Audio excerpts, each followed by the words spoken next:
Dear learners, আমার English learning with Mahabur YouTube চ্যানেলে সবাইকে স্বাগতম।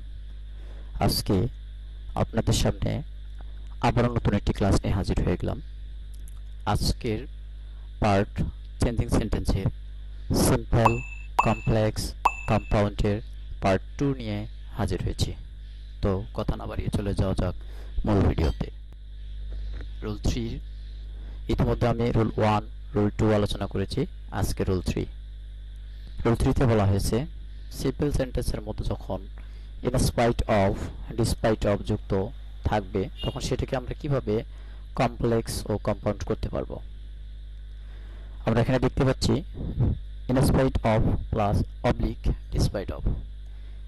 In spite of, despite of, এরপরে নাউন প্রোনাউন থাকবে, তারপর ভার্ব, তারপরে অবজেক্ট থাকবে, এরপর আবার নাউন প্রোনাউন, ভার্ব, অবজেক্ট থাকবে।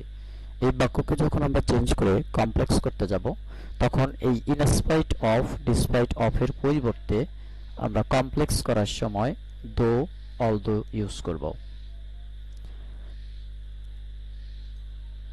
তারপরে পরের যে অংশগুলো রয়েছে এই পরের অংশগুলো যেমনই ছিল তেমনই থাকবে, এইদিকে কোনো পরিবর্তন হবে না। আবার কমপ্লেক্স থেকে যখন কম্পাউন্ড করতে হবে তখন আমাদের এই যে দো, অলদো যেটা বসেছে এই দো, অলদোটা আর কম্পাউন্ডের মধ্যে থাকবে না।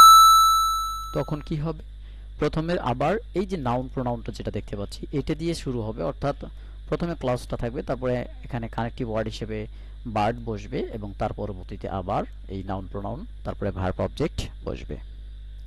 চলুন উদাহরণের সাহায্যে বিষয়টি ক্লিয়ার হওয়া যাক। Simple, in spite of his poor he is honest. তো এখানে যেহেতু ইন স্পাইট অফ আছে তাহলে আমাদের স্ট্রাকচার অনুযায়ী প্রথমে আমরা বলেছিলাম দো অথবা অলদো নেব। তাহলে আমরা এখানে দো দিয়ে শুরু করেছি, হি ইজ পুয়ার। এখানে যেহেতু বলা হয়েছে দো he is poor he is honest. আবার এই বাক্যকে যখন আমরা কম্পাউন্ড করব তখন দো, অলদোটা বাদ যাবে। এই দুটো বাদ যাওয়ার পরে মাঝখানে জাস্ট হবে কি বাট বসবে, আর সামনের অংশটা যা আছে তা যেমনই আছে তেমনই থাকবে। আবার যদি আমরা কমপ্লেক্স থেকে যখন সিম্পল করব তখন কি হবে, এই যে দো, অলদো আছে এটা উঠে গিয়ে in spite of, despite of বসবে। আবার যদি কমপ্লেক্স থেকে যদি কম্পাউন্ড করি তাহলে দো, অলদো উঠে যাবে, বাট বসবে। আর যদি কম্পাউন্ড থেকে আবার যদি সিম্পল করতে বলা হয় তাহলে এখানে বাট উইথড্র হয়ে in spite of, despite of যুক্ত হবে। আর যদি কম্পাউন্ড থেকে কমপ্লেক্স করতে বলে তাহলে দো, অলদো যুক্ত করতে হবে। তো এবার চলে যাওয়া যাক রুল 4 এ। বাই প্লাস ভার্বের সাথে আইএনজি, অর্থাৎ বাই প্লাস ভার্বের সাথে আইএনজি যুক্ত সিম্পল সেন্টেন্সকে কমপ্লেক্স ও কম্পাউন্ড করার নিয়ম। সিম্পল সেন্টেন্স আমরা দেখতেই পাচ্ছি যে বাই প্লাস ভার্বের সাথে আইএনজি যুক্ত প্লাস অবজেক্ট, এরপরে নাউন প্রোনাউন থাকবে, তারপরে ভার্ব থাকবে, তারপরে অবজেক্ট থাকবে। আমরা এই বাক্যকে যখন কমপ্লেক্স করব তখন এই বাই প্লাস ভার্বের সাথে আইএনজি, অর্থাৎ বাই উঠে যাবে, আইএনজিও চলে যাবে, কেননা আগে আমরা এখানে ইফ ইউজ করব। তারপরে বলছে এনপি নিয়ে আসতে হবে। এনপি বলতে এই যেখানে যে অংশে এনপিটা থাকবে এই এনপিটা এখানে আসবে। এরপরে ভার্বের কথা বলা হয়েছে, এখানে যে ভার্ব একটা বসবে, এই যে ভার্বটা থাকবে এই ভার্বটার কিন্তু ফর্মটা এখানে বসবে, অর্থাৎ এই ভার্বটার উপর ভিত্তি করে এটা যদি ভি1 এ থাকে তাহলে এটারও ভি1 বসবে, আর যদি এটা ভি2 তে থাকে তাহলে এটাও ভি2 আসবে। এরপরে অবজেক্ট বা এক্সটেনশন যা থাকবে এই অংশে, এই অংশের কাজ যখন শেষ হয়ে গেল, আমাদের কাজ শেষ, আমরা ইফ দ্বারা যুক্ত করে দেব। এরপরে এই পরের অংশটা কোনো পরিবর্তন করার দরকার নেই, এটা যা আছে তাই হবে। এরপর যখন আমরা কমপ্লেক্স থেকে কম্পাউন্ড করব, কম্পাউন্ড করার সময় অবশ্যই আমরা ইফ উইথড্র করব। আমরা ইফ তুলে দেব। ইফ তুলে দেওয়ার পর আমরা এই যে ইফ বাদে এখানে যে নাউন প্রোনাউন থেকে শুরু করে অবজেক্ট পর্যন্ত আমরা এই অংশটাকে পুরোটাই রাখবো। এরপরে আমরা অ্যান্ড পর্যন্ত যাব, এখানে নতুন কনজাংশন হিসেবে অ্যান্ড বসবে, আমরা অ্যান্ড নেব এবং পরের অংশ যেটুকু আছে পরের অংশ পুরোটাই থাকবে। মূল কথা হচ্ছে এখন আমরা এই বাক্যটাকে যদি আবার কমপ্লেক্স থেকে সিম্পল করতে যাই তাহলে আমাদের ইফ উইথড্র করতে হবে। ইফ উইথড্র করব, নাউন প্রোনাউন তখন এই দুটো জিনিস বাদ যাবে। বাদ যাওয়ার পর এখানে যে ভার্ব আছে এই ভার্বের লেখার আগে আমাদের বাই দিতে হবে এবং এই ভার্বের 1 নম্বর ফর্মের সাথে আইএনজি যুক্ত করতে হবে। কমপ্লেক্স থেকে যখন কম্পাউন্ড করব তখন হচ্ছে এখান থেকে দেখা যাচ্ছে ইফ উইথড্র হবে, এই নাউন প্রোনাউন ঠিক থাকবে, হ্যাঁ এখানে অবজেক্ট পর্যন্ত ঠিক থাকবে, এই মাঝখানের মধ্যে শুধু জাস্ট অ্যান্ডটা বসে যাবে, তারপরে পরের অংশ যা আছে তাই থাকবে। আবার কম্পাউন্ড থেকে যখন আমরা সিম্পল করতে যাব তখন এই যে অ্যান্ড আছে, অ্যান্ডটা উইথড্র হয়ে যাবে, অ্যান্ডটা ওখানে বসবে না। এখানে এনপি এটাও চলে যাবে, এটা ওখানে বসবে না। তাহলে এই যে ভার্বটা আছে, এই ভার্বের 1 নম্বর ফর্মের সাথে আমরা আইএনজি যুক্ত করব, এবং আইএনজি যুক্ত করার পূর্বে আগে আমরা বাই যুক্ত করব, তারপরে এদিকে যে অবজেক্ট পর্যন্ত নেব এবং পরের অংশ যা আছে তাই থাকবে। রুল 5 এর মধ্যে আলোচনা করা হয়েছে উইদাউট প্লাস ভার্বের সাথে আইএনজি, উইদাউট প্লাস ভার্বের সাথে আইএনজি যুক্ত সিম্পল সেন্টেন্সকে আমরা যখন কমপ্লেক্স এবং কম্পাউন্ড করব তখন সেই নিয়মটা। এখানে আমরা বলেছি উইদাউট প্লাস ভার্বের সাথে আইএনজি এবং অবজেক্ট, আবার বলা হয়েছে NP plus verb plus object. যখন আমরা এটাকে কমপ্লেক্স করব তখন আমাদেরকে আমাদের ইফ অথবা আনলেস আমরা যুক্ত করতে পারি।